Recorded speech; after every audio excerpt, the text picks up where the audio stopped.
gran tarea, hacer discípulos.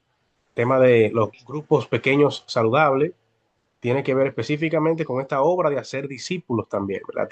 El hacer discípulos tiene la ala del evangelismo y la ala del discipulado eh, ya en la iglesia local. Por eso me place poder compartir con ustedes este día sobre lo que nos apasiona y lo que está, ¿verdad?, en nuestro corazón, lo que Mm. estamos proponiendo para el tema del discipulado desde la iglesia local. Así que voy a permitirme compartir pantalla para ustedes. Me confirman si pueden ver uh, la diapositiva, se puede presentarse. Amén, amén. Sí. Incorrecto. Bueno, le he llamado a esta conferencia la formación del discípulo. Así quise llamarla. El tema de mi tesis es tres ejes del discipulado con una perspectiva transversal para la vitalidad de la Iglesia de Dios de la Profecía, República Dominicana, en las presentes y futuras generaciones. Sin embargo, ¿verdad?, yo no voy a descargar mi tesis aquí. Sin embargo, sí quise traer este tema de la formación del discípulo, presentando esos tres ejes fundamentales con una perspectiva transversal también desde la iglesia local. Y más adelante les menciono por qué una perspectiva transversal. Inicio citando a este autor del libro, bueno, varios libros, dentro de ellos Discipulado que Transforma, de Eric Geiger. Él dice en este libro, hace una tremenda reflexión diciendo: hemos aprendido a hacer muchas cosas como líderes y miembros de la iglesia. Construimos edificios, diseñamos programas, dotamos de personal a nuestra iglesia, llevamos a cabo eventos, reunimos gente para nuestros proyectos. Y mientras nuestra iglesia crece, llegamos a ser cada vez más diestros en un sinnúmero de cosas que van desde el posicionamiento de la marca hasta el mantenimiento del edificio. Y él hace la pregunta, pero ¿estamos haciendo discípulos? Nos hemos hecho expertos en muchas cosas, mientras que de manera simultánea somos deficientes en la única cosa que más importa. Por supuesto que él estaba hablando desde su contexto, ¿verdad? Y él presenta, ¿verdad?, hace esta cuestionante desde la situación, ¿verdad?, que él está viviendo. Pero es una pregunta válida ya a nivel general, cuando nos plantamos, ¿verdad?, a cuestionarnos sobre el tema de hacer discípulos. ¿Estamos haciendo discípulos? Yo sé que ya han habido varias lecciones y clases que han tratado desde la importancia del discipulado, propósito y demás. Lo que yo me propongo es a mirar el discipulado ahora desde la iglesia local de manera transversal, no únicamente, y quiero hacer un énfasis aquí, no únicamente por medio de la escuela bíblica, sino que el discipulado, ¿verdad?, debería tener en la iglesia local una Toño, visión toma. donde todo lo que nosotros hacemos en la iglesia debe colaborar con la formación de discípulos. Ah, También quisiera presentarles primero esta premisa de que el llamado al discipulado es un llamado radical. No es un llamado que simplemente está para hacernos vivir una vida ligera, muchas veces poniendo a Jesucristo en un segundo plano. Este llamado al discipulado tiene implicaciones en nuestra vida de manera integral. No puede ser algo que simplemente toque la superficie de nosotros como seres humanos, sino que es un llamado radical. Y cuando menciono la palabra radical, no me estoy refiriendo ni a fanatismo, ni, ni nada por el estilo. Estoy refiriéndome a un estilo de vida que pone a Jesucristo por encima de cualquier otra prioridad. Y eso tiene también implicaciones sacrificiales.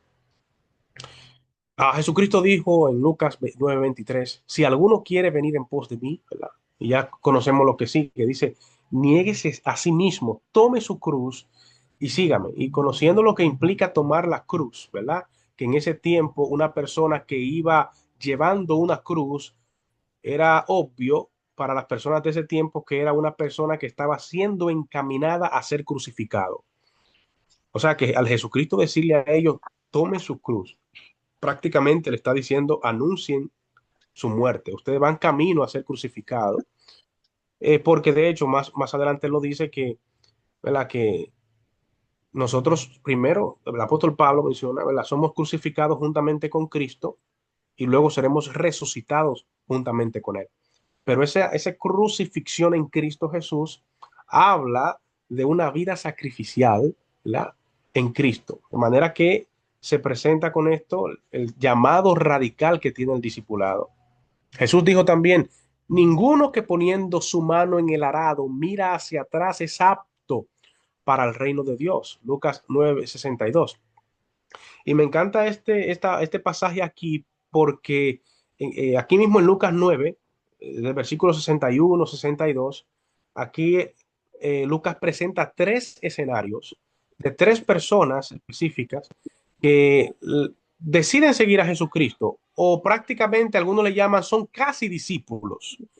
Porque el primero viene y le dice al maestro que era un escriba, y sabemos que es un escriba por otro evangelio, no necesariamente por Lucas, pero los escribas que estaban un poco acomodados en ese tiempo, tenían cierto nivel, cierto estatus, le dice al maestro, Señor, te seguiré a donde quiera que vayas. Y Jesucristo, sabiendo y conociendo que este hombre vive acomodado, le dice, mira, las aves de los cielos tienen guarida, o las zorras, perdón, tienen guarida, las aves de los cielos tienen nido, pero el Hijo del Hombre no tiene ni siquiera dónde postrar su cabeza. Prácticamente le está diciendo, si tu comodidad está por encima de esto, no estás apto para esto. Luego entonces viene el segundo y Jesucristo es quien lo llama y le dice, sígueme. Y este le dice, Señor, sí, te voy a seguir, pero primero deja que yo vaya y entierre a mi padre. Y Jesucristo entonces vuelve otra vez con la misma idea y le dice, deja a los muertos que entierren a sus muertos y tú ven, anuncia el reino de Dios. Y el tercero entonces es este personaje que le dice, Señor, te seguiré, pero, ahí le pone un pero, tú eres mi Señor, pero entonces le pone un pero, porque se supone que Señor es porque va a obedecer en todo. Pero le dice, pero deja que primero vaya y despida a mi familia. Algunas personas interpretan esto como algo cruel, pero Jesucristo lo que está haciéndole entender a las personas es que no puedes trabajar, no puedes estar en el reino de Dios pendiente a las cosas de este mundo. Y por eso cuando esta persona le dice eso, Jesucristo le responde, ninguno que poniendo la mano en el arado mira hacia atrás es apto para el reino de Dios.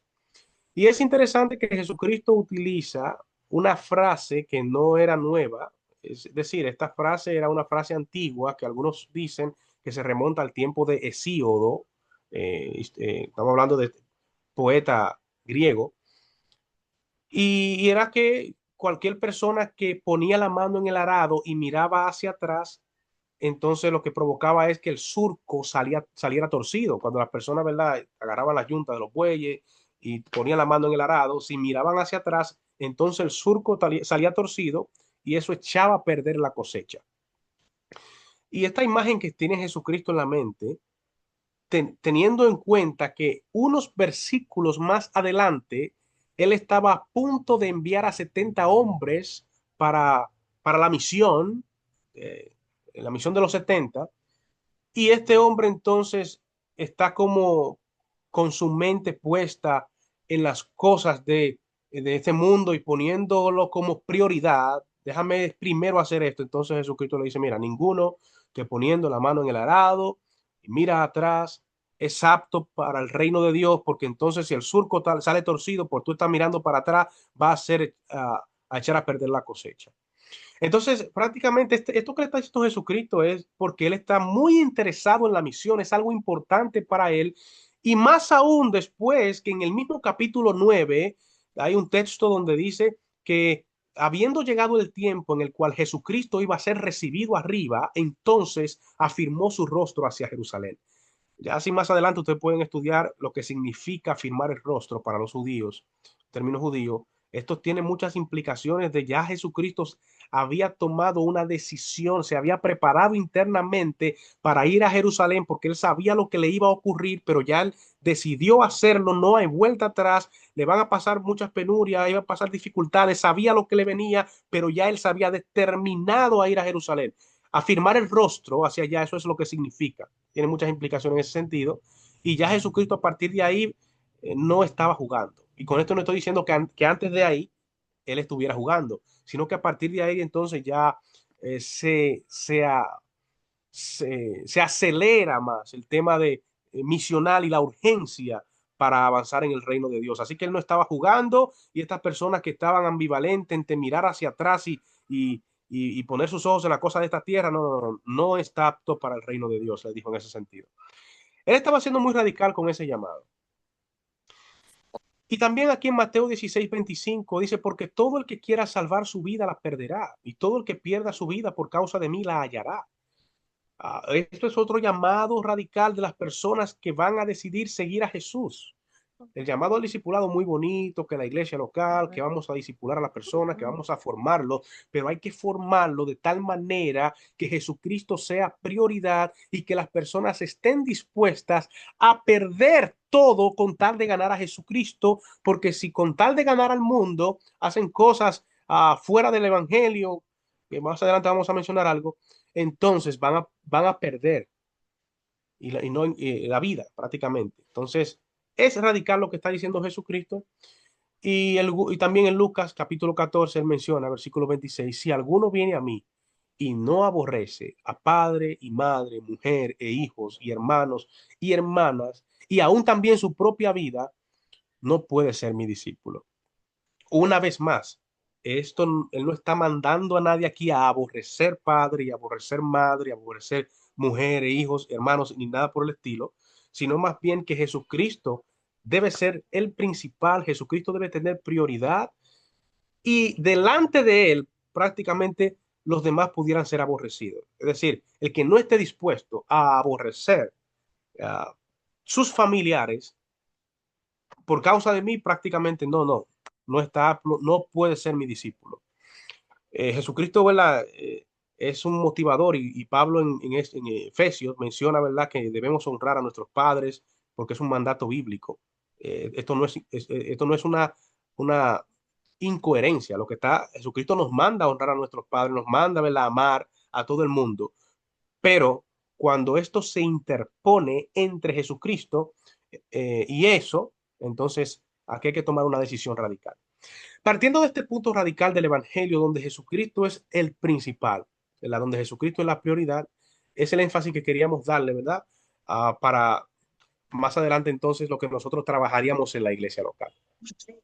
Desde la iglesia local, lo que estamos proponiendo es un discipulado transversal. Cuando me refiero a transversal, me refiero a que todo es traspasado por el discipulado. Desde los grupos pequeños saludables, desde la doctrina cuando se convierte una persona, este, uh, la predicación de la palabra, es parte de lo que debe ser formar a Cristo en la vida del creyente. O sea, no es únicamente la escuela bíblica, no es únicamente la escuela dominical, es todo en la iglesia. La predicación del pastor debe formar parte de Cristo en la vida de la gente. Debe tratar de formar el carácter de Cristo en las personas, la predicación de la palabra, pero también la escuela bíblica. Pero si hay un trabajo de mentoreo en la iglesia local, ese mentoreo también es para formar a Cristo en el creyente. El cuidado pastoral desde la iglesia local también aprovecha las circunstancias difíciles del creyente para afianzarlo en la fe en Cristo Jesús. O sea, la iglesia al final debe trabajar en conjunto todo lo que se hace en la iglesia para formar a Cristo en la vida de las personas. El discipulado no se limita a una enseñanza, no se limita a un grupo de estudio. Cuando una persona ya es adolescente, que comienzan a venir los amores, comienzan a enamorarse y demás, entonces, para que el mundo le enseñe cómo es que funciona el tema del matrimonio, el tema de los amoríos, desde la iglesia local ya debe haber un programa para formar a esa persona en la perspectiva cristiana de lo que es el noviazgo. Si hay personas que se van a casar, es necesario que se trabaje desde la iglesia local un discipulado matrimonial donde se le enseñe, se le prepare a la manera de Cristo, tanto al esposo o a la esposa, o al novio o a la novia, ¿verdad? Que se van a casar. Es decir, no solamente es el día que se toma la escuela bíblica. Discipulado es lo que propongo transversal, porque la misma vida de Jesucristo, todo lo que él vivió aquí en la tierra con sus apóstoles, sin separar nada. Todo eso era parte del discipulado de sus apóstoles. Jesucristo tuvo 3 años, ¿verdad? Con sus apóstoles mientras él estaba con ellos en la carne. Jesús los llamó para estar con él y para enviarlos a proclamar su palabra y hacer, ¿verdad? Y hacer su voluntad. Ellos verían el reino de Dios impregnar y crecer en su mundo a través de su ministerio, como lo hace levadura en la masa, Mateo 13:33. Allí pasaron tiempo con el maestro, aprendieron de él y siguieron su modelo de vida y ministerio en el mundo real. Sus seguidores estudiaron cómo obraba mientras predicaba con el ejemplo y cómo se retiraba para pasar tiempo personal con el Padre.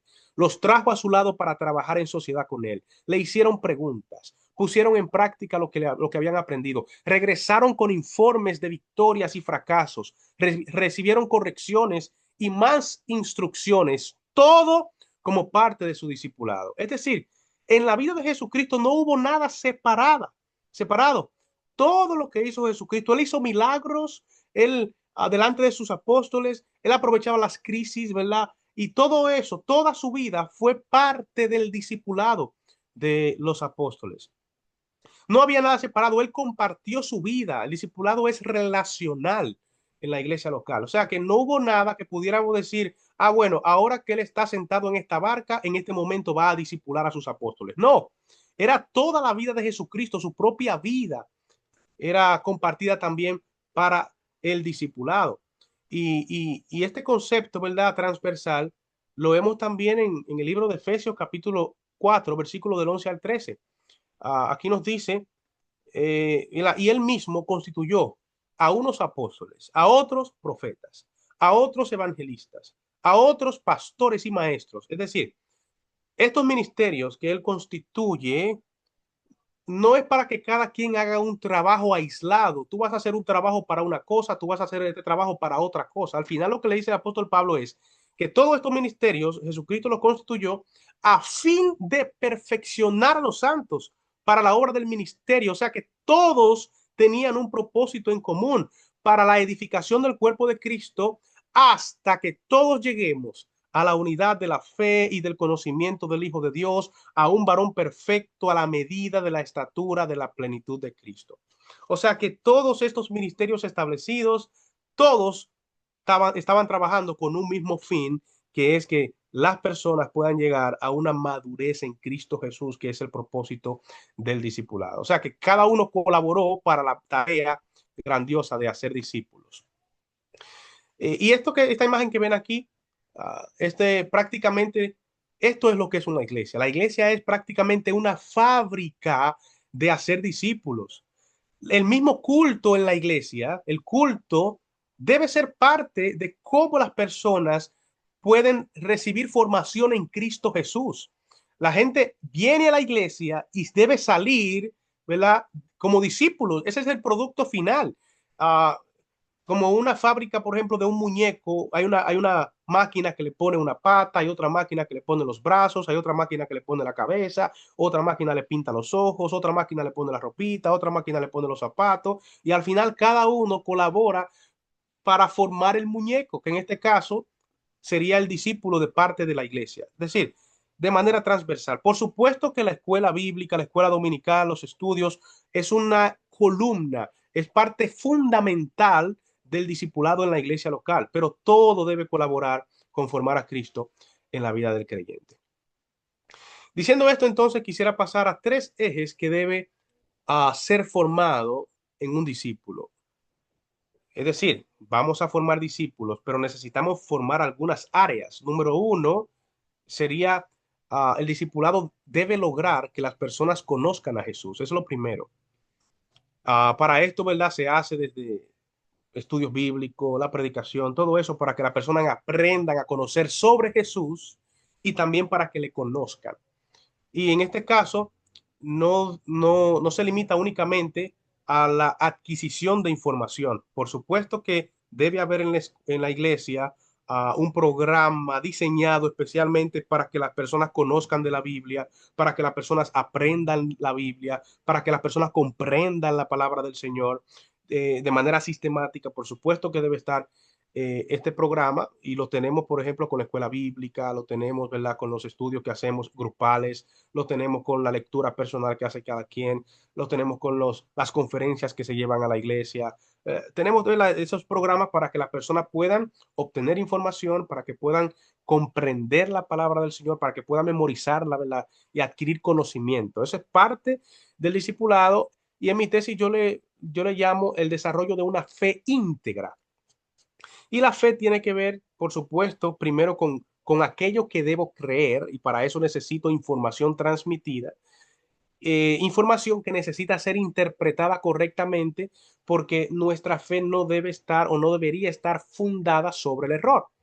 El apóstol Pablo dijo en una ocasión, mi predicación no procedió del error. O sea que lo que estamos predicando, lo que estamos enseñando no es una doctrina, no es una predicación, una enseñanza basada en un error o en una mala interpretación, no. Debe haber un esfuerzo marcado en la iglesia local para que se haga una correcta interpretación de las Sagradas Escrituras. Este primer es, ¿verdad? Hasta que nosotros lleguemos, dijo Pablo ahorita en Efesios capítulo 6, versículo 11, ¿verdad? Y al 13, hasta que todos lleguemos a la unidad de la fe y del conocimiento del Hijo de Dios. Es necesario que el discipulado pueda hacer que las personas conozcan a Jesucristo, que puedan tener, ¿verdad?, una unidad en la fe. Para eso es la correcta interpretación de las Escrituras. Para eso es que nosotros necesitamos buscar conocer a Jesús. ¿Quién es Jesús? Porque luego entonces estaría la parte de la transformación, ¿verdad? Lo que yo voy a vivir ahora. Pero esta transmisión, esta parte, ¿verdad?, de conocer a Jesús no se hace únicamente con transmisión de información, como lo decía. Es necesario que, que también haya experiencias y más nosotros, ¿verdad?, como pentecostales, somos una iglesia que vivimos en experiencia, o sea, nosotros experimentamos, no solamente miramos la teoría, nosotros los pentecostales nos caracterizamos por la experiencia, nosotros experimentamos, nosotros vivimos nuestra fe en el Espíritu Santo, nosotros podemos experimentar lo que Dios hace en una vida y nosotros disfrutamos eso como pentecostales.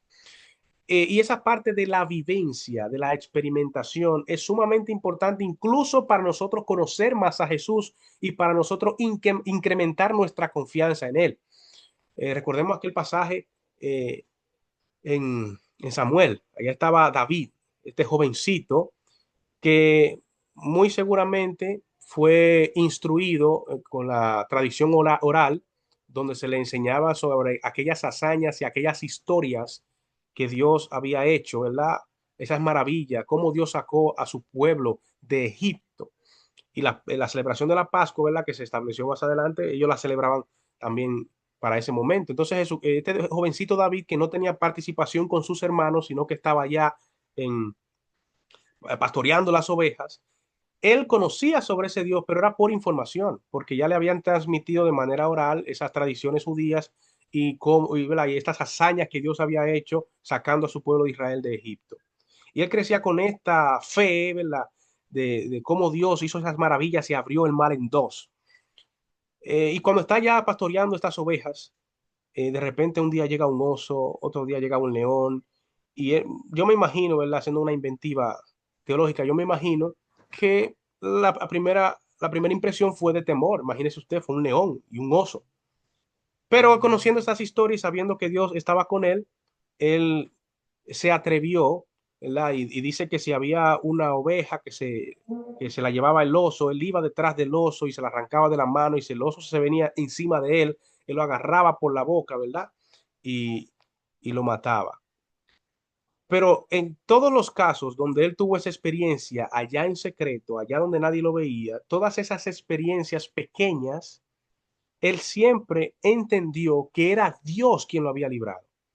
Y esas experiencias pequeñas son las que hacen que su fe incremente de manera tal que cuando viniera un desafío más adelante, él pudiera tener la experiencia pasada y pudiera decir, si Dios lo hizo en el pasado, también lo va a hacer en el presente. Por eso es que él le dice a Saúl, cuando él llega, que viene Saúl, lo está subestimando y le pone la armadura y no, y que tú no vas a poder con este gigante. David le dice, mi Dios que me libró de las garras del oso y del león, dice, también me va a librar de mano de este filisteo.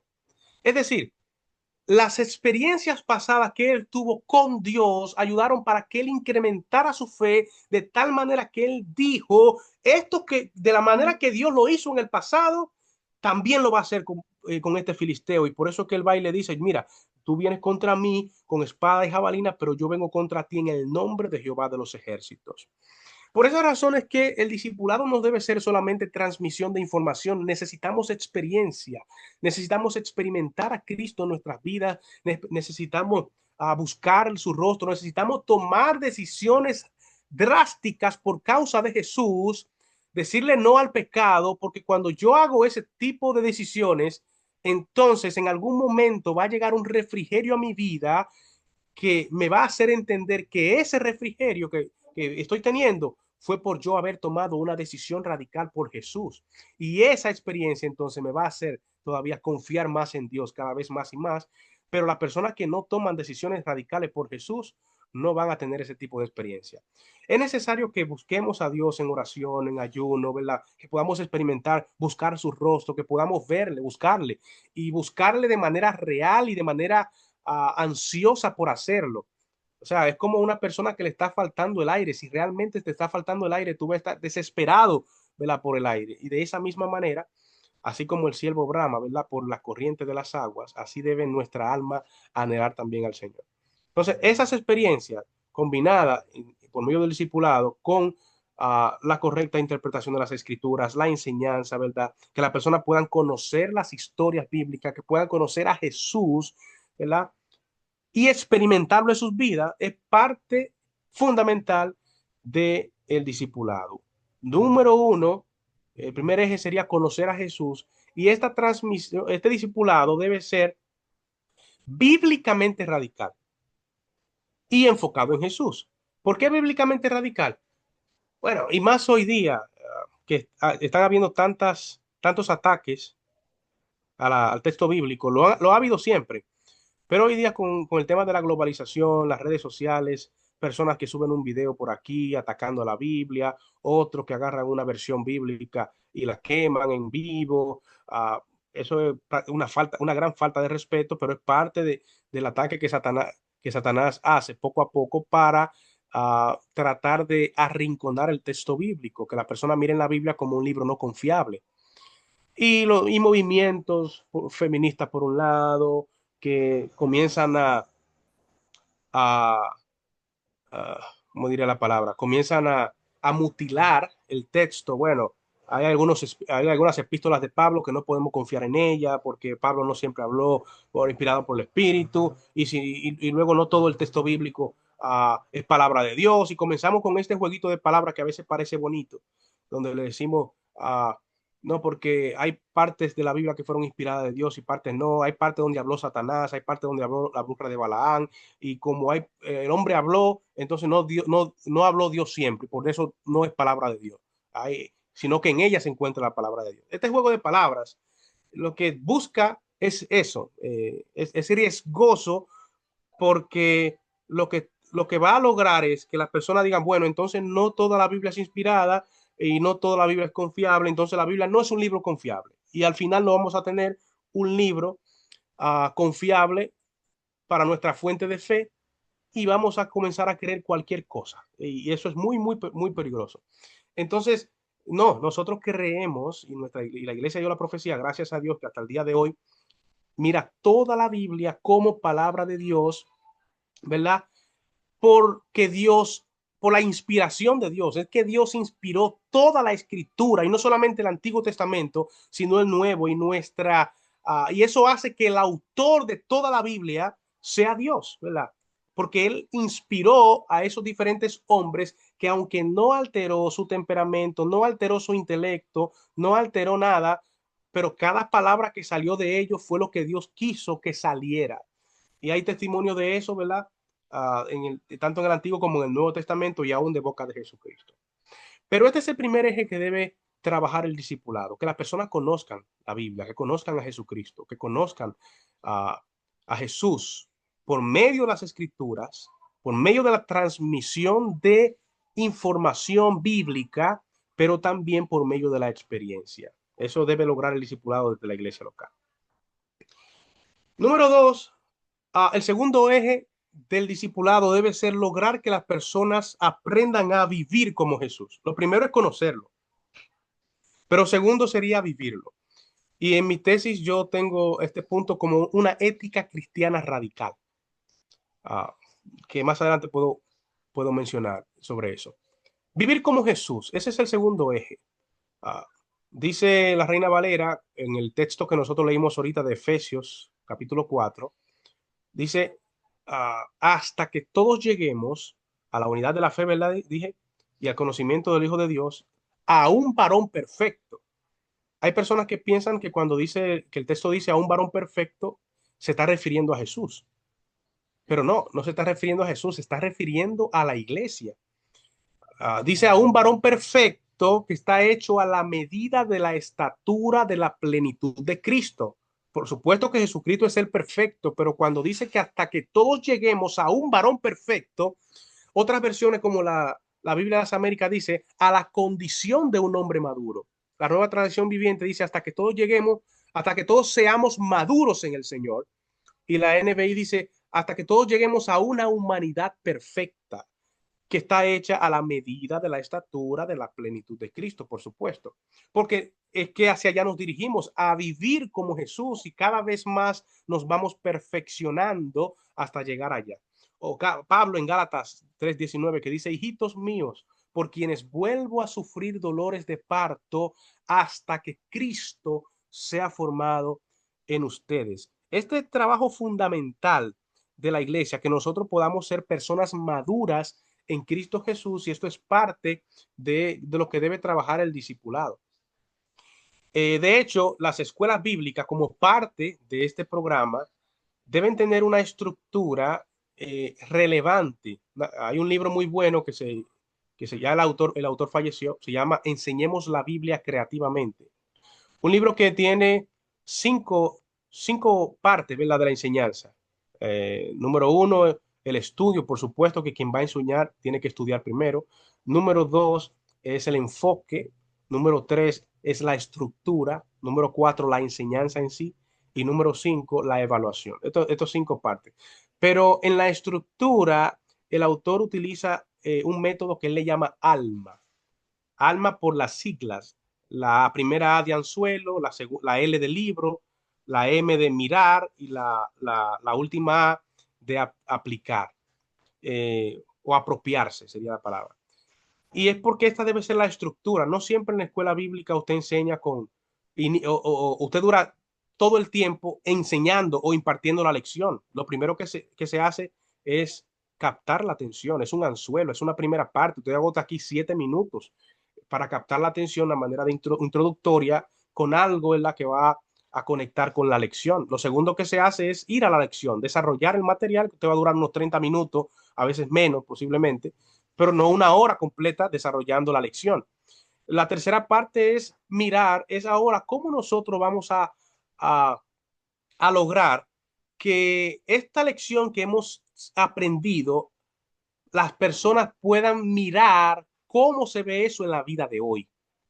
Hay que hacer ese puente necesario en la escuela bíblica y usted necesita tomar unos 10 minutos para eso, posiblemente. Usted ahora es el tiempo, ya pasó la lección, ahora es el tiempo de mirar cómo ese punto, cómo la idea principal, cómo esas lecciones aprendidas se ven en el día de hoy. Y la última parte, entonces, unos 5 minutos posiblemente, sería llevar a la audiencia, a los estudiantes, a que ellos puedan planificar cómo poner en práctica lo aprendido, porque no se puede quedar únicamente en la lección. Necesita guiarse a la práctica, encaminarse a la práctica, es llevar a las personas a que ellos piensen cómo van a planificar, poner en práctica lo que se enseñó hoy. Uh, si se puede hacer con una resolución, escriban ahí cómo usted se compromete a hacer tal y tal cosa, a llevar a la práctica. Usted se habló sobre el perdón hoy, mira a ver a quién usted necesita perdonar o a quién debe pedirle perdón, y que las personas puedan hacer ese ejercicio en la clase para que salgan de ahí a practicar. Entonces, pero necesitamos llevarlo a la práctica, que es el nivel más alto de aprendizaje, es llevarlo a la práctica. El discipulado debe promover y provocar una ética cristiana radical que procure obedecer a Cristo como Señor a pesar de las consecuencias que esto pueda significar. Y ejemplificamos, por ejemplo, en una clase bíblica a los 13 jóvenes hebreos que cuando lo mandaron a adorar la estatua del rey, ellos se negaron rotundamente y pusieron a Dios por encima de eso y dijeron, mi Dios puede librarnos de ese horno de fuego, pero sépala usted, oh rey, que sea que Dios nos libre o no nos libre, nosotros no nos vamos a postrar delante de esa estatua. Claro que sí, que eso fue una historia sumamente maravillosa, pero nosotros hoy no tenemos un rey que nos está mandando a adorar una estatua. Hoy no somos judíos, no nos han llevado exiliados para otra nación. Este, por esa razón es necesario hacer el puente, como decía ahorita en la clase bíblica. ¿Cómo vemos esa lección aprendida en el día de hoy? De tomar decisiones firmes por Dios a pesar de las consecuencias. Entonces vamos a nuestro trabajo, vamos a nuestros hogares, vamos a traerle a las personas las imágenes de las cosas que nosotros vemos a diario. Pero el contador cristiano, su jefe lo está mandando a evadir impuestos. Y quizás el cristiano, el discípulo de Cristo que está en esa empresa, puede tratar de justificarse diciendo, bueno, no soy yo que estoy decidiendo hacer esto, es mi jefe que me está mandando, yo soy un simple peón aquí. No, no, no, no, no. El discipulado debe formar personas para que cuando estén en su trabajo sepan que son embajadores de Cristo allí y que están puestos ahí para hacer luz y que si su jefe lo está mandando a hacer prácticas incorrectas, entonces él debe ponerse de pie y decirle, yo no voy a hacer eso, aunque me voten del trabajo. Claro que se va a hacer con respeto, pero el asunto al final es tomar una postura firme de usted decidir hacer las cosas correctamente a pesar de las consecuencias que eso pueda traerle. Lo van a botar del trabajo. Puede que sí, pero puede que no también, porque los tres jóvenes hebreos cuando llegaron al palacio, lo mandaron a comer de la comida del rey y ellos tenían su postura. Entonces puede ser una de dos, o lo botan del palacio o ellos tienen que cambiar la dinámica. Pero cuando nosotros tenemos discípulos de Cristo formados con una conciencia de una ética cristiana radical, tiene siempre en mente, pueden ocurrir dos cosas, o me van a votar de aquí o de aquí tienen que cambiar la dinámica, porque yo estoy aquí para hacer luz. Esa es la ética cristiana, eso es vivir como Jesús, que sí era una persona que vivía una vida radical, una ética cristiana, una ética radical tenía Jesucristo y el llamado al discipulado es un llamado radical, como decía al principio. Es persona, había una clase que estaba impartiendo un, un enfermero y el enfermero contó la historia y él dijo, bueno, a veces mi jefe me dice, mira, eh, escribe ahí que tú le administraste tal medicamento al paciente, pero eso no es verdad. Pero pon que tú se lo administraste porque como quiera el seguro lo va a pagar. El asunto es que posiblemente esa sea una práctica normalizada en ese lugar, pero ahora se ha encontrado con un discípulo de Jesucristo que debe ser luz en ese lugar, que sabe que hacer eso es hablar mentira y también robar a la aseguradora. Entonces, ahí está el discípulo de Jesucristo que fue formado en la iglesia local para para tener este tipo de convicciones firmes y posturas radicales a decirle, lo siento, mi jefe, yo sé que posiblemente se haya hecho eso anteriormente, pero yo no puedo hacer eso. No, pero que eso no es nada, que muchas otras personas lo hacen. No importa que otras personas lo hagan, yo no puedo negar a Cristo de esa manera. No, pero que esto te puede traer consecuencias en tu trabajo. Sea que me voten del trabajo o que no me voten, yo no voy a hacer eso. Ese es el tipo de conducta radical. No estamos hablando de ropa, no estamos hablando de nada por el estilo, sino de convicciones firmes en Cristo. A eso yo le llamo una actitud martírica. Es como la actitud de los mártires en aquel tiempo que a pesar de que le estaban persiguiendo y lo iban a matar por causa de Cristo, aún así ellos no se doblaban. Y eso lo que hacía era que servía de abono para el crecimiento de la iglesia. Pero cuando las personas, los discípulos de Jesús, tuercen sus valores para encajar, eso hace que la gente pierda la esperanza. Tú encajaste y quizás entiendes que te aceptaron, pero no, al final ellos van a ver que no hay autenticidad en el evangelio, eh, que es lo mismo, pero cuando ven una persona que tiene posturas radicales, a pes- además de que te trae a ti refrigerio y recompensa en Cristo Jesús, también eso influye en el avance del evangelio, porque las personas van a decir, oye, está bien que yo no creo o no estoy de acuerdo con muchas cosas de la iglesia, pero yo sé que en esta persona hay alguien que vive, porque esta persona, a pesar de que lo van a botar de su trabajo, a pesar de lo que le pueda pasar, lo que le pase, él está dispuesto aún así a seguir adorando a su Dios y a mantener posturas firmes. Esta postura radical se trabaja desde el discipulado de la iglesia local. Hay que hacerle entender a la gente, a los adolescentes, niños, jóvenes, adultos en la iglesia local, que la sal no puede perder su sabor. La luz no puede dejar de iluminar. Estamos llamados a ser luz en medio de una generación que está en oscuridad y llamados a ser sal en medio de un mundo que se corrompe. Y la sal está para eso, para conservar, para preservar los valores del reino. Así que no podemos permitir que la sal se disipe y pierda su sabor, porque entonces nosotros vamos a solamente a servir para ser pisoteados por los hombres, como ocurre cuando el evangelio es, uh, bueno, se hace ligero. En mi tesis yo estoy abordando prácticamente esta panorámica desde Europa, siendo un lugar donde el cristianismo se desarrolla, y cómo nosotros vemos la fe en Europa actualmente. Eso trae un poquito de, de lástima. En España, por ejemplo, eh, según encuestas, aproximadamente un 3% son cristianos, pero eso incluye a todos los cristianos de todo tipo. Evangélicos solamente es un 1% de toda la población española. Y de ese 1%, pentecostales, no sabrá Dios cuánto hay. O sea, es mínimo. El cristianismo en Europa no está creciendo. Las únicas iglesias que están formándose o personas que se están convirtiendo no son nativos españoles, son inmigrantes allá. Y eso da un poco de preocupación. Pero, ¿cuál fue la historia? ¿Qué ocurrió? Hay mucho que tiene que ver con el cambio de la mentalidad, el nacimiento del racionalismo y la ilustración para ese tiempo, que comenzaron a arrinconar la iglesia y ponerla a un lado porque Dios no tiene la respuesta para todo. Y entonces comenzaron los escándalos en la iglesia, porque a pesar de eso también en el tiempo del oscurantismo la iglesia estaba llena de personas impías. ¿Por qué? Porque llegó un momento en la historia donde el cristianismo se establece de manera obligatoria y entonces ya no tenías que arrepentirte, ya no tenías que tener convicción de pecado porque era obligatorio. Entonces se llenó la iglesia de personas que no habían nacido de nuevo. Y entonces por eso es que trae todo el desastre, ¿verdad? Que el Espíritu Santo dejó de manifestarse por eso mismo, porque dejó de creerse y el Espíritu Santo se recibe por fe.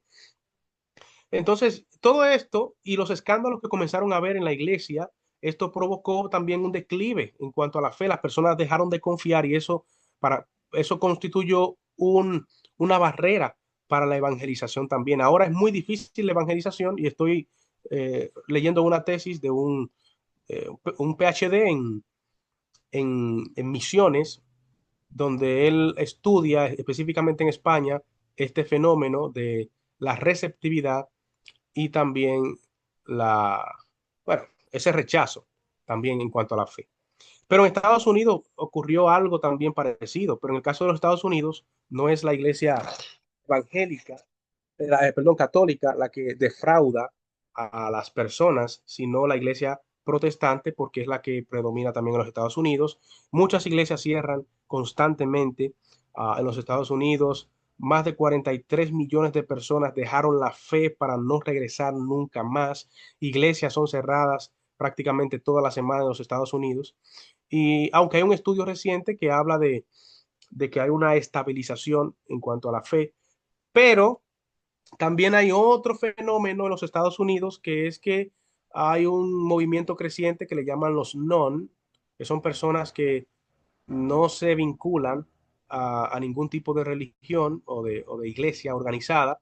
Un, Hay un anhelo creciente una tendencia creciente a decir que amamos a Jesús, pero no queremos vincularlo a ningún tipo de religión o iglesia organizada, y es prácticamente para que se le acepte cualquier tipo de creencia que ellos decidan crear. Esto prácticamente presentaba un declive. La confianza en la iglesia ha disminuido desde muchos años atrás, aunque como dije ahorita, supuestamente hay una estabilización en el 2024, pero es un declive que viene, pero son escándalos también que comenzaron a desarrollarse en los Estados Unidos por las iglesias evangélicas, y también el tema de la globalización y todo el bombardeo que hay en las redes sociales y en el mundo, ¿verdad? Tanta información que a veces pelean por captar nuestra atención, es parte de los desafíos que presentan los Estados Unidos, pero nosotros también tenemos este desafío, eh, y que el discipulado viene a ser parte de lo que nosotros necesitamos hacer para poder combatir esos desafíos. El discipulado, primero porque es lo que Jesucristo mandó como su última voluntad cuando él ya iba a ascender. Hagan discípulos a todas las naciones de la tierra. Y también él deja una promesa que es su presencia, o sea, que yo estaré con vosotros todos los días hasta el fin del mundo, de manera que nos conviene, en primer lugar, eh, trabajar en el discipulado. Primero, porque eso garantiza una estabilidad en la iglesia y la presencia de Jesucristo misma. Mencionaba ahorita desarrollar una fe íntegra por medio de la palabra del Señor, porque por medio bíblicamente radical, porque Dios ha dicho que él ha enviado su palabra y que su palabra no retornará a él vacía, sino que va a cumplir con su propósito, ¿verdad? Va a hacer lo que yo quiero, ¿verdad? Y va a lograr todo aquello para que la envíe. Isaías 55:11. O sea que la palabra del Señor tiene promesas y por eso nos conviene un discipulado que sea bíblicamente radical para conocer a Jesús. Vivir como Jesús, que es el segundo eje que yo presento, también tiene promesas porque Jesucristo mismo dijo que el que oye mi palabra y la guarda, entonces yo le voy a comparar con aquel que edificó su casa sobre la roca. Vinieron ríos, vientos, lluvia, y la casa permaneció firme porque estaba sobre la roca. Y eso implica no solamente oír la palabra, sino también ponerla en práctica, guardarla. Por esto ese es el segundo eje del discipulado. Ambos tienen promesa de parte de Dios. Aquí Mateo capítulo 7, versículo 25, es lo que acabo de mencionar. Y el tercer eje sería compartir a Jesús. Este es el tercer eje. Número uno, conocer a Jesús. Número dos, vivir como Jesús. Y número tres, el eje es compartir a Jesús, que sería desarrollar desde la iglesia local un compromiso con esta misión. En otras palabras, el discipulado o el discípulo que la iglesia está formando debe formarlo con un compromiso con la misión, un compromiso con compartir a Jesús. Si este compromiso no se desarrolla en el discipulado, el carrito lo estaríamos creando con ruedas cuadradas. Al final, cuando estemos tratando de enviar a los discípulos a la misión, vamos a tener que empujarlo mucho porque las ruedas estaban cuadradas. Entonces, las ruedas redondas serían ese compromiso con la misión. Estamos formando el discípulo y es necesario que el discípulo sepa que colaborar en la misión de Dios, compartir a Jesús, no es una opción que tú tienes. Es parte de lo que te hace discípulo, porque fue a los discípulos que Jesucristo les dijo: vayan y hagan discípulos. La misión del discípulo consiste en llevar el mensaje de Jesús a todos los rincones del mundo, haciendo nuevos discípulos, enseñándoles a obedecer sus mandamientos. Y este proceso es dinámico y debe adaptarse a las realidades culturales y sociales de cada generación para ser verdaderamente efectivo. En resumen, la iglesia como una fábrica de hacer discípulos. Número uno, desarrolla en los discípulos que ellos puedan conocer a Jesús. Un aprendizaje constante, experiencias vividas, aprenden a articular su fe, porque también eso es parte. Un discurso apologético debe incorporarse dentro de nosotros y para eso es necesario que conozcamos nuestra fe. Para esto es conocer a Jesús, conocer mi fe, tener una fe íntegra que no está basada en error y que se supone que no la vamos tampoco a defraudar. Debemos ser fieles a lo que creemos y por eso debe haber una coherencia también en nuestra fe. Como parte de los esfuerzos de la iglesia es lograr una coherencia en aquello que nosotros creemos. Número dos, vivir como Jesús, que implica obediencia, implica integridad, implica ética cristiana radical, implica santidad. Esto es buscar la santidad. Y la santidad tiene que ver con todo esto, con apegarnos, ¿verdad? A, a Dios, a Jesucristo, a sus estatutos, a sus mandatos, a sus principios, a sus valores, a su voluntad. Esto es, sería el segundo eje. Y el tercer eje, ¿verdad? Compartir a Jesús, un compromiso con la misión, con la multiplicación también de hacer discípulos. Estos tres ejes son los que presento porque todo esto tiene promesa. El número uno, porque Dios, que es desarrollo de la fe de la iglesia bíblicamente radical, porque Dios ha dicho que su palabra, Él le da seguimiento para cumplirla y porque va a hacer el trabajo para el cual fue enviada. La número dos, vivir como Jesús porque también tiene promesas y una seguridad que dijo Jesucristo de que Él establecería su iglesia, ¿verdad? Y las puertas del Hades no prevalecerían contra ella, pero también dijo que el que guarda su palabra, el que la oye y que la guarda, eh, van a mantenerse firmes a pesar de cualquier dificultad que pueda haber en el entorno. Y número tres, compartir a Jesús, porque también este compromiso con la misión garantiza su presencia. El dijo, hagan discípulos, bautizándolos en el nombre del Padre y del Hijo y del Espíritu Santo, y enseñándolos a guardar todo lo que yo les he mandado. Y he aquí que yo estoy con vosotros todos los días hasta el fin del mundo. Amén, mis hermanos. Quisiera, si alguno tiene alguna pregunta hasta ahora, que pudiéramos entonces ahora socializar algunas cosas de lo que hemos estado hablando.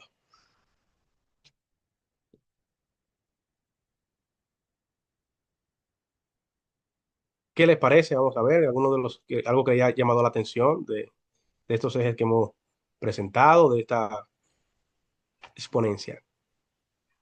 Pueden hacerlo también por el chat, hermanos, yo lo leemos acá, pero si alguien tiene alguna duda de este maravilloso taller magistralmente dado con mis hermanos y que creo que quedó bien entendible, pero ahí está el tiempo de las preguntas. Adelante, hermano. Pregunta, comentario, reacción, es válido.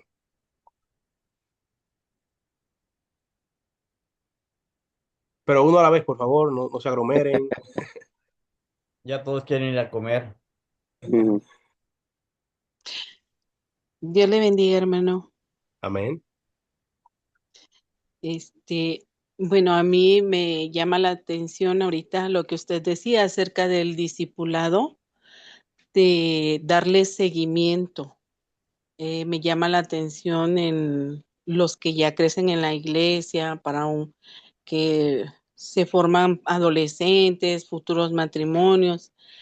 Y creo que eso es lo más importante. Eso me llama mucho la atención porque yo creo que es ahí donde tenemos que poner un poquito más de atención en el discipulado, porque estamos trabajando, pues llevando a cabo GPS, pero lo que usted decía de la formación y la paciencia que tiene uno que emplear en ese momento, para darle el seguimiento hasta que llegue, pues, hasta una madurez donde entienda quién es Jesús en su vida. Y a lo mejor nos falta hacer ese hincapié, ese seguimiento a las almas, sobre todo las que llegan a la iglesia, pero que a veces no son constantes o que casi no asisten y que tenemos que darles el seguimiento, no dejarlas que pues se vayan el tiempo que quieran, que regresen, ¿no? Sino estar al pendiente. Y como decía usted, hermano, hasta que sean formadas amando a Jesús de tal manera que después entiendan la comisión y la visión que Cristo pues nos transmite a través del ejemplo y de su palabra. Amén, hermanos, ese es mi comentario. Muchas gracias, Sara. Claro que sí. Debe ser un trabajo continuo de la iglesia local. De hecho, el discipulado no es un curso que se impartió, no es un libro que se imparte que se llama discipulado. El discipulado es para toda la vida. Eso, usted puede ser el supervisor general de la iglesia y usted sigue siendo un discípulo y sigue siendo formado, porque esto es para toda la vida y la iglesia necesita crear una cultura de discipulado. Yo estaba escribiendo una especie como de guión de un personaje, de cómo él desde su niñez en la iglesia fue acompañado por la iglesia en el proceso de discipulado de acuerdo a su edad y en cada etapa de su vida. La iglesia necesita acompañar a la persona en los momentos de crisis, en los momentos de felicidad. El cuidado pastoral está para eso, una mentoría. Yo recuerdo, en una ocasión estaba conduciéndole al obispo Flavio Rosario aquí en República Dominicana y, y él me dijo, ven, para que me conduzca, vaya conmigo a tal lugar. Y yo, con mucho gusto. Solo que yo no tenía tantos años de experiencia conduciendo. Prácticamente después que yo me casé, hace 6 años, fue que comencé a conducir y comencé realmente a conducir en carreteras lejos luego de que tuve mi vehículo y eso prácticamente hace un año y algo. O sea, comencé a andar todo el país porque con el nombramiento de director de educación aquí en República Dominicana Nacional, tuve que estar andando a todos los pueblos, pero yo comienzo a conducir sin mucha experiencia. Simplemente yo comencé a conducir. Algunas reglas que uno conoce, pero cuando estaba conduciéndole a él, estamos en una carretera donde transitan muchos camiones y hay un camión que está adelante, va un poco lento, entonces yo estoy buscando el momento para hacer el rebase, pero yo me estoy tardando porque no tengo como esa confianza de hacer los rebases tan fácilmente. Y yo sé que ya el obispo Flavio al lado mío está un poquito impaciente, lo estoy notando porque yo estoy durando como mucho. Pero de repente él me dice, bueno, Rocky, yo le voy a decir, cójalo ahora, ahora, haga el rebase. Y yo digo, espérese todavía, como, espérese, yo me estoy tomando mi tiempo porque no tengo tanta confianza. Y después me dice, bueno, cuando yo le diga otra vez, pise el acelerador y arranque.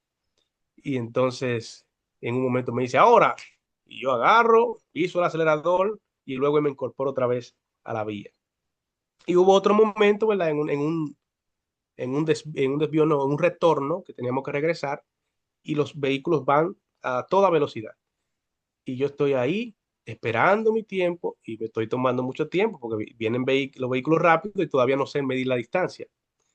Y en una me dice él, mira, cuando yo le diga a usted pise el acelerador porque este vehículo está bueno. Y me dijo, ahora entonces yo agarro, piso el acelerador y me incorporo en la carretera. Y esto puede parecer algo jocoso, pero es como también funciona el mentoreo en la iglesia local. Eh, Personas que en la iglesia local que en su vida cristiana necesitan crecer y es necesario de personas con experiencia que los puedan ayudar a encaminar, que les puedan ayudar a atravesar sus miedos, sus dudas, cualquier paso donde ellos tengan que acelerar, quizás por el miedo no lo hacen o por falta de conocimiento. Es necesario de personas con experiencias que ayuden a los más jóvenes o a cualquier otra persona nueva en la iglesia a poder creciendo y desarrollándose en la iglesia, en su vida cristiana. Y esto debe ser parte también del discipulado en la iglesia local. O sea, no es visto únicamente como la enseñanza y ya. Es de manera integral y transversal todo en la iglesia. Usted va conduciendo en la carretera con una persona al lado a la cual usted está discipulando, usted es un líder en la iglesia y necesita aprovechar ese momento para también formar a Cristo en esa persona, pero por cualquier razón usted se pasó en rojo en la carretera y de aquel lado lo está esperando el policía de tránsito, el agente de tránsito. Hay personas, aún cristianas, que utilizan algún título para decirle a la gente de tránsito, como quien dice, bueno, mire, yo soy policía, eh, como quien dice, porque yo soy policía, eh, usted debería dejarme ir sin ponerme ninguna multa. O sea, o algunos dicen, yo soy pastor evangélico, como que el hecho de ser pastor es un amuleto para que no le pongan la multa. ¿Qué ejemplo le está dando usted a esa persona? Hubo un miembro de una iglesia nuestra que contaba una historia de un amigo de él que es cristiano y él entró a un lugar de policía donde no se podía llevar a civiles, pero él llevaba dos civiles sabiéndolo, él es cristiano y es policía, pero él sabe que no puede llevar civiles y cuando llega a la puerta le dicen, señor, pero usted sabe que no puede traer civiles aquí. Y él le dice, ¿usted sabe quién yo soy? Le dice el cristiano al policía. Y el policía se puso así. No, señor, le puso. ¿Quién es usted? Le dijo. Yo soy soldado del ejército de Jehová. Mi hermano, o sea, está utilizando el término de cristiano para que no le castiguen. Al hermano tuvo que ir el pastor a sacarlo al destacamento porque lo dejaron preso.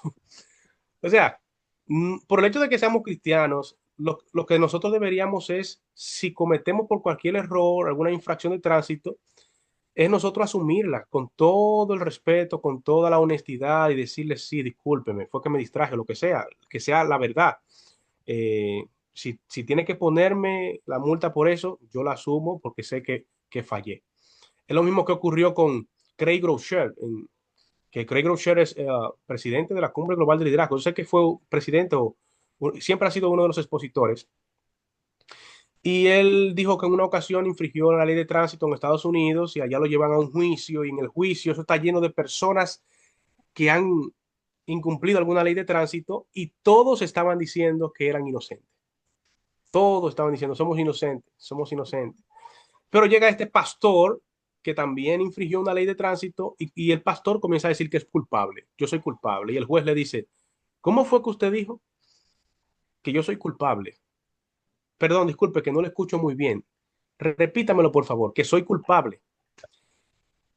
Dígalo más duro que lo escuchen todos, por favor, los que están aquí. Y él le dice que soy culpable de la infracción de tránsito. Y el juez le dice, mire, por favor, salga de aquí para que usted no vaya a contaminar a todo esto inocente que está aquí. Entonces dejó libre al pastor que estaba diciendo que era culpable, mientras que a todo el que estaba diciendo que era inocente lo dejaron ahí para ponerle su multa.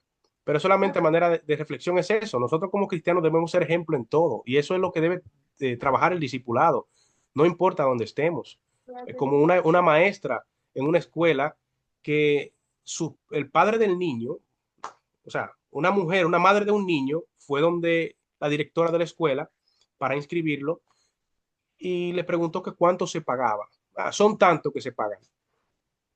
Y le dice la madre del niño, mire, el papá del niño vive en los Estados Unidos y él no sabe cuánto paga el niño. Yo prefiero que usted diga que lo que valen que la escuela son tanto, o sea, que son más de lo que realmente cuesta y así yo me puedo quedar con el resto.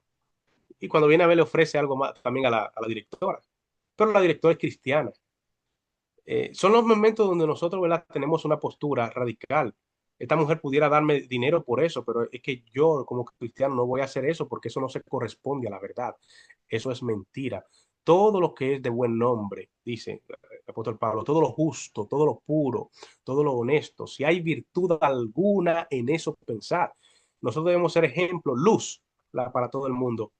Y eso debe trabajarse desde la plataforma de discipulado desde la iglesia local, porque hay cosas en la cultura a veces que están normalizadas, pero deben pensarse más profundamente sobre eso cuando las personas vienen a la iglesia. La iglesia necesita profundizar, no quedarse en la superficie. No podemos ser peones de la maldad, no, necesitamos ser lumbreras donde quiera que llegamos. Y eso se trabaja en la plataforma de la iglesia local. Vamos, ¿alguien más? ¿Algún comentario más? ¿Algo más que decir? Pastor, Dios lo bendiga. Solo un comentario, rápido. Me gustó esa Amén. parte donde menciona donde que muchas veces no hay el compartir a Jesús porque no se trabajó en el primero ni en el segundo, que son como llantas cuadradas, algo así, que mencionó. Esa parte para mí estuvo es el resumen de todo, prácticamente. No hay discipulado porque no se trabajó bien en presentar a Jesús y vivir como Jesús. Si hacemos el primero y el segundo, el tercero, pues va a ser fácil. Gracias a Nínive Jiménez. Sí, el discipulado debe formar personas que entiendan que tienen un compromiso con la misión, no espectadores que están a un rincón. No, que a mí me gusta estar sentado aquí y venir solamente. No, de alguna manera tienes que involucrarte y ser parte de la misión. Debes colaborar con la tarea de hacer discípulos. Jesucristo llamó a Pedro, pero es para hacerlo pescador de hombres. O sea, es necesario que compartamos, es necesario que esas ruedas se mantengan redondas y no cuadradas, y por esa razón es que muchas veces tomamos lucha, salgan a evangelizar, y ellos lo toman como que si fuera una opción.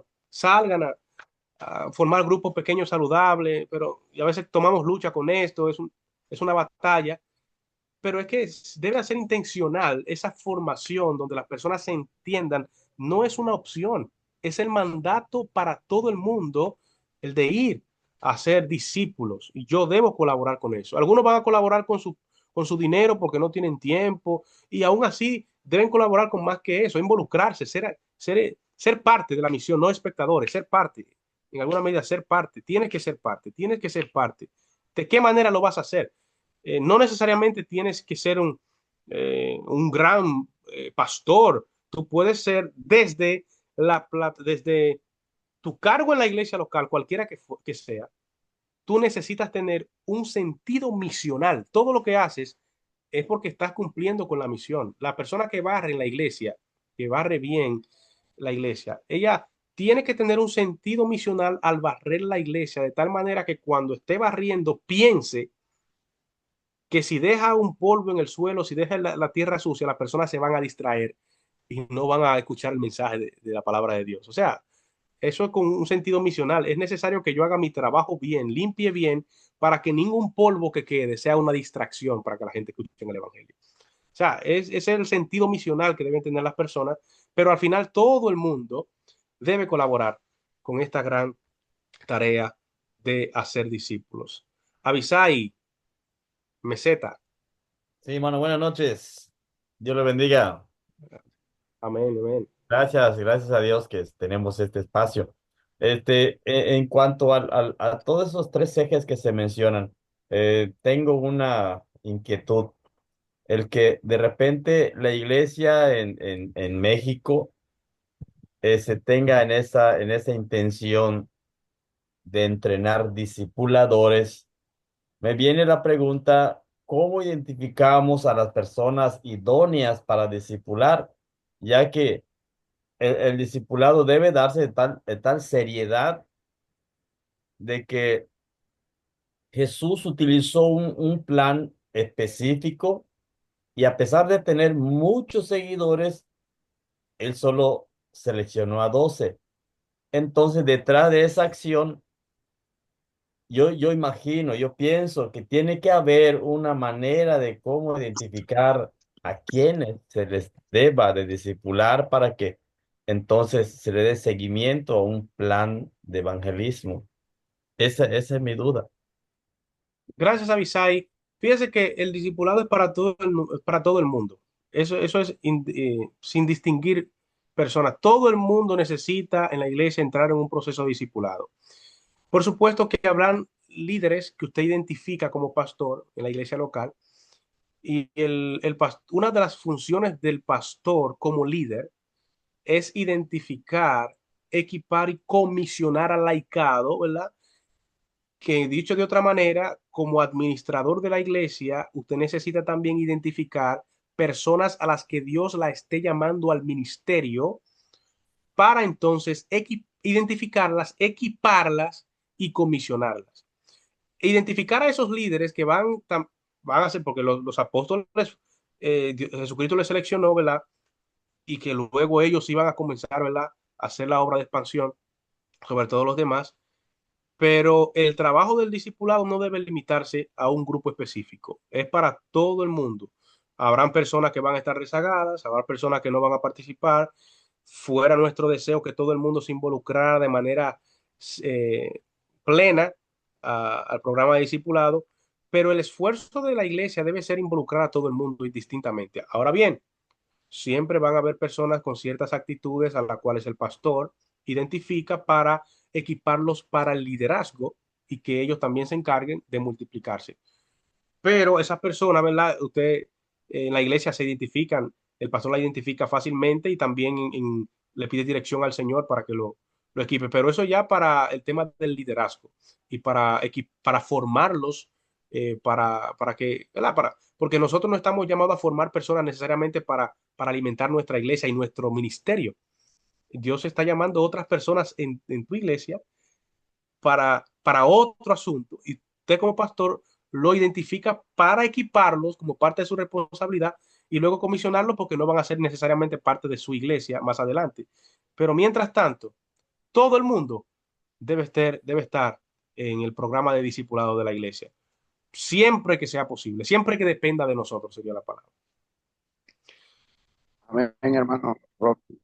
Amén, Hay una amén. pregunta de nuestra hermana Lluvia Canché, que dice, tengo una pregunta, si hoy en día tenemos que involucrarnos más con las personas que deseamos evangelizar y discipular, es decir, entrar a su mundo, ¿cómo podemos lograrlo sin perder nuestra esencia, seguir siendo esa sal y luz para el mundo? Gracias, hermana. No escuché bien el nombre. Lluvia Canché. Sí, oh, gracias. Mire, Pablo fue un experto en eso. Y dos ejemplos de él, uno está creo que en Hechos capítulo 17, donde él identifica algo en común que tenía el mundo de los ateniense con su propia cosmovisión cristiana. Es decir, él llegó a ese lugar donde eran muy religiosos, estaban llenos de idolatría. Sin embargo, él identificó un lugar, un altar que decía al Dios no conocido. Entonces, por lo menos él encontró eso en común entre esa cultura y el Evangelio. Y esa fue parte de su discurso. He visto entre ustedes que ustedes son muy religiosos y dentro de sus altares hay un altar erigido al Dios no conocido. Ese Dios al cual ustedes adoran, que no conocen, de ese Dios que yo vengo a hablar. O sea, Pablo lo que hizo fue buscar algo en común, por eso mismo, de entre el mundo de ese tiempo y de ese lugar y el mundo del apóstol Pablo. Y eso hace que haya una razón para conversar sobre el Evangelio. Y eso hace que sea también esa conversación sea relevante. Sin embargo, por esas razones que nuestros principios no deben ser comprometidos ni diluidos en la cultura. No, nosotros tenemos posturas firmes. Somos accesibles a todo el mundo, pero mis principios no se doblan. Yo no voy a compartir los chistes de doble sentido que tienen las personas, por supuesto que no. Yo no necesito hacer cosas para encajar, no, yo necesito seguir siendo yo porque eso es lo que las personas necesitan. A veces la gente quiere de afuera como que tú te dobles para que te encajes a ellos, pero ellos quieren eso, quisieran eso, pero no es lo que necesitan. Ellos necesitan ver personas que no se doblen, personas que mantengan su postura firme, porque aunque ellos en el momento le digan a la gente, ustedes son muy anticuados, le dicen a los pentecostales, pero cuando están en momentos de crisis, esa es la primera persona que piensan para buscarlos para orar, porque ellos necesitan ese tipo de personas cristianas, que sean cristianas de verdad, y cuando tengan una situación difícil, un momento de crisis, ellos puedan pensar, fulano de tal es un cristiano verdadero.